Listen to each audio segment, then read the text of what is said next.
Hello everyone. Class 8 की science में हम पढ़ रहे हैं reaching the age of adolescence. तो जो आज का हमारा सब टॉपिक है वो है हार्मोन्स एंड देयर फंक्शंस। ठीक है, तो मैंने आपको कल पढ़ाया कि जो हार्मोन्स होते हैं वैसे ये कौन रिलीज करते हैं, ये करते हैं रिलीज इंडोक्राइन ग्लैंड्स, और जो एक्सोक्राइन होते हैं वो एंजाइम सिक्रीट करते हैं, राइट। तो मैंने आपको बोला कि बहुत सारे हार्मोन्स होते हैं हमारी बॉडी के अंदर, तो जो ये इंडोक्राइन ग्लैंड सिक्रीट करते हैं हमारी ब्लड स्ट्रीम में, ये केमिकल सब्सटेंसेस होते हैं जो बहुत सारे हमारे बॉडी के मैकेनिज्म्स को कंट्रोल करते हैं। तो ऐसी ही एक ग्लैंड है जिसको हम मास्टर ग्लैंड भी बोलते हैं, उसको हम बोलते हैं पिट्यूटरी ग्लैंड। ठीक है, ये जो ये पिट्यूटरी ग्लैंड है ये पी साइज का होता है, पी जितना पी होता है उतना ही उसका साइज होता है। ये कहाँ पे होता है? In the middle of skull. ठीक है, तो हमारे सिर के अंदर स्कल में होता है, ये पी साइजड होता है। तो इसका जो काम होता है ये मतलब जो पिट्यूटरी ग्लैंड है ये सेक्रीट हार्मोन्स करता है इन ब्लड स्ट्रीम। ठीक है, जो भी ये सारे इंडोक्राइन ग्लैंड्स है ऑलमोस्ट सारे, तो इन सबों को रेगुलेट, इन सबों के जो फंक्शंस है वो मेंटेन कौन करता है? यही पिट्यूटरी ग्लैंड। तो ये इनकी लेवल चेक करता है ब्लड में, ओवरऑल इनकी मेंटेनेंस देखता है, इनकी फंक्शंस देखता है, इनके फंक्शंस रेगुलेट करता है। तो ये सारी चीज़ें ये पिट्यूटरी ग्लैंड देखता है। तो जो ये पिट्यूटरी ग्लैंड है ये बहुत सारे हार्मोन्स को रेगुलेट करता है। तो जो ये पिट्यूटरी ग्लैंड है हमारे बॉडी में जो भी फॉलिकल स्टिमुलेटिंग हार्मोन होता है, प्रोलैक्टिन होता है, या जो भी बाकी GnRH गोनाडोट्रोपिन रिलीजिंग हार्मोन वो होता है, या जो भी रिप्रोडक्टिव हार्मोन्स होते हैं, या जो भी बाकी हार्मोन्स होते हैं थायराइड वगैरह, ये सारा कुछ रेगुलेट कौन करता है, सारा कुछ मेंटेन कौन करता है? Pituitary gland.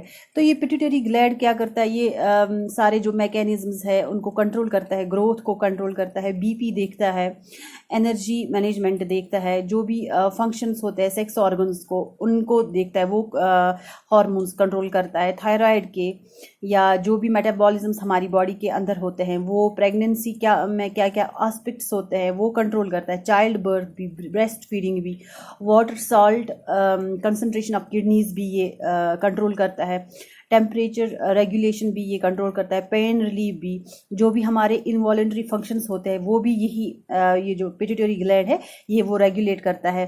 That means it controls nerve system. ठीक है, तो ये इसी को हम बोलते हैं मास्टर ग्लैंड। तो इसके बाद जो ग्लैंड आता है वो है पिट्यूटरी ग्लैंड के बाद वो है थाइमस। जो मैंने आपको बोला कि जो ये थाइमस है वो वो सेक्रीट करता है थाइमोसिन हार्मोन, वो आप हायर स्टैंडर्ड में पढ़ोगे, आपके सिलेबस में वो नहीं है। तीसरा है थायराइड ग्लैंड।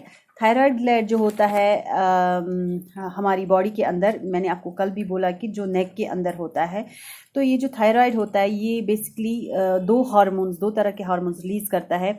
एक है T3 एंड T4। T3 को हम बोलते हैं ट्राईओडोथायरोनिन और T4 को हम बोलते हैं थायरोक्सिन। ठीक है, तो ये जो ये थायराइड वाले हार्मोन्स है ये क्या रेगुलेट करते हैं?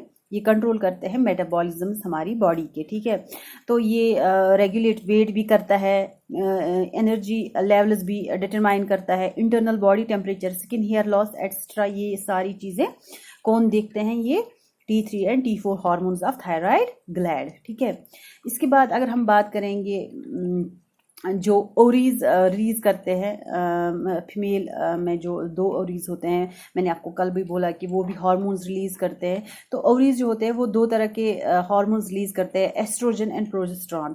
एस्ट्रोजन ये फीमेल सेक्स हार्मोन है जो रिलीज कहाँ से होता है? ओवरीज में। ठीक है, तो ये किस लिए रेस्पॉन्सिबल है? ये वाला oestrogen hormone for reproduction, menstruation, menopause, इनके लिए ये रेस्पॉन्सिबल होता है। तो अगर फीमेल बॉडी में ज़्यादा एस्ट्रोजन की लेवल बढ़ जाए, ठीक है, तो उसमें इन चीज़ों का खतरा होता है, increase risk of breast cancer, uterine cancer, depression, मूडीनेस, ये चीज़ें अगर तभी होती है जब एस्ट्रोजन की लेवल हमारी फीमेल बॉडी के अंदर बढ़ जाती है। ठीक है, तो अगर लेस क्वांटिटी में ये रिलीज होता है एस्ट्रोजन फीमेल बॉडी में, तो उसमें एक्ने, स्किन प्रॉब्लम्स जो होते हैं, लेजन्स होते हैं, thinning of skin, hair loss, वो सारी चीज़ें हो जाती हैं। प्रोजेस्टेरॉन दूसरा हार्मोन है जो ओवरीज रिलीज करते हैं, तो ये भी ओवरीज में ही रिलीज होता है। जो प्लेसेंटा होता है, जिसमें मतलब जो जब प्रेगनेंसी होती है तो प्लेसेंटा डेवलप होता है बेबी के बाहर, जिसमें वो फीड अप वगैरह करता है, तो उसको ये रेगुलेट करता है। जो भी वुमेन की प्रेगनेंसी होती है उसको भी स्टिमुलेट करता है। तो बहुत सारे फंक्शंस ये स्टिमुलेट और रेगुलेट करता है। कौन? प्रोजेस्टेरॉन, ठीक है। तो सबसे ज़्यादा इसका इम्पॉर्टेंट रोल है प्रोजेस्टेरॉन का, वो है मेंटेनिंग प्रेगनेंसी, ठीक है। जो भी कंसेप्शन होता है, प्रेगनेंसी होती है, या अगर प्रेगनेंसी नहीं होती है तो मंथली साइकिल जो होता है हमारा, ये वो रेगुलेट करता है, स्टिमुलेट करता है। तो अगर मतलब ये इसके जो प्रोजेस्टेरॉन लेवल ड्रॉप हो जाए तो ये मेंस्ट्रुअल साइकिल जो होता है वो होता है, ठीक है, दैट ऑकर्स। तो दैट मीन्स कि प्रेगनेंसी नहीं होती है। प्रेगनेंसी के लिए ये प्रोजेस्टेरॉन की लेवल हमारी बॉडी में ज़रूरी होना चाहिए। तो it also plays an important role in sexual desire, ठीक है। ये हो गए दो हार्मोन्स जो फीमेल ओरीज में रिलीज होते हैं।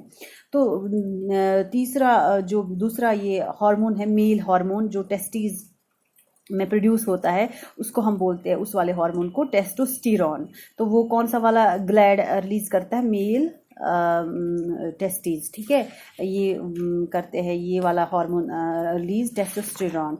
जो टेस्टोस्टेरॉन है, it is important and necessary for proper physical development in a boy. जो भी बॉय में फिजिकल डेवलपमेंट होती है उसके लिए टेस्टोस्टेरॉन ज़रूरी है। मसल स्ट्रेंथ जो होती है या बोन डेंसिटी जो होती है मेल्स में, उनकी डेवलपमेंट के लिए, उनकी प्रॉपर फंक्शनिंग के लिए testosterone is an important hormone, ठीक है। हेल्थ जो भी होता है मेल सेक्स ऑर्गन्स का, हेल्दी डेवलपमेंट उनकी, तो वो भी टेस्टोस्टेरॉन से होता है, ठीक है। तो growth of facial body hair, lowering of voice, increase in height, increase in muscle cells, growth of sperm production वगैरह, इन चीज़ों के लिए टेस्टोस्टेरॉन ज़रूरी होता है, ठीक है। तो टेस्टोस्टेरॉन भी बहुत ही इम्पॉर्टेंट है या स्पर्म प्रोडक्शन के लिए। तो ये हो गई टेस्टोस्टेरॉन की बात।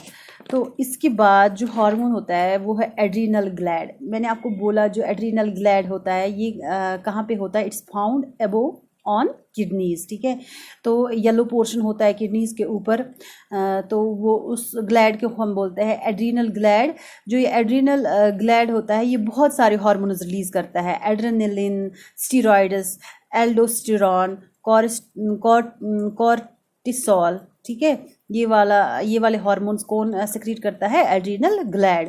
तो एड्रीनल ग्लैंड के फंक्शंस जो है वो ये क्या क्या फंक्शंस करता है, इम्पॉर्टेंट है हमारे लिए किसमें? एक तो ये बहुत सारे फंक्शंस कंट्रोल करता है, जैसे कि मेटाबॉलिज्म को कंट्रोल करता है, ब्लड शुगर लेवल को कंट्रोल करता है, बीपी को कंट्रोल करता है, सॉल्ट एंड वाटर बैलेंस देखता है, प्रेगनेंसी का भी देखता है, sexual development before and during puberty वो भी देखता है, ये स्ट्रेस रेस्पॉन्स वो भी एड्रीनल ग्लैंड देखता है, and balance of sex hormones including oestrogen and testosterone, उनकी जो बैलेंस होती है हमारी बॉडी के अंदर वो भी ये चेक करता है एड्रीनल ग्लैंड, ठीक है। तो it's also important gland in our body. तो उसके बाद ये पेनक्रियाज है जो दोनों फंक्शन करता है, as an exocrine gland as well as an endocrine gland. तो as an exocrine gland pancreas की जो फंक्शन होती है वो सेक्रीट करता है इंजाइम्स, ठीक है। तो वो इंजाइम जब सेक्रीट करता है वो किस में हेल्प करती है? In break down of proteins, lipids, carbohydrates, nucleic acids, हमारे फूड में जो होते हैं न्यूट्रिएंट्स, उनको ब्रेक डाउन करने के लिए ये वही वाले इंजाइम सेक्रीट करता है, ठीक है। तो अगर ये इंडोक्राइन फंक्शन करता है एज एन इंडोक्राइन ग्लैंड, तो ये सेक्रीट करता है हार्मोन जिसको हम बोलते हैं इंसुलिन एंड ग्लाइकोजन। तो ये कंट्रोल करता है, उससे हमारी बॉडी में शुगर लेवल्स और हमारी बॉडी में वही चीज़ें चेक करता रहता है, ठीक है। तो ये हो गए हमारे किसके बारे में बात? हार्मोन्स के बारे में।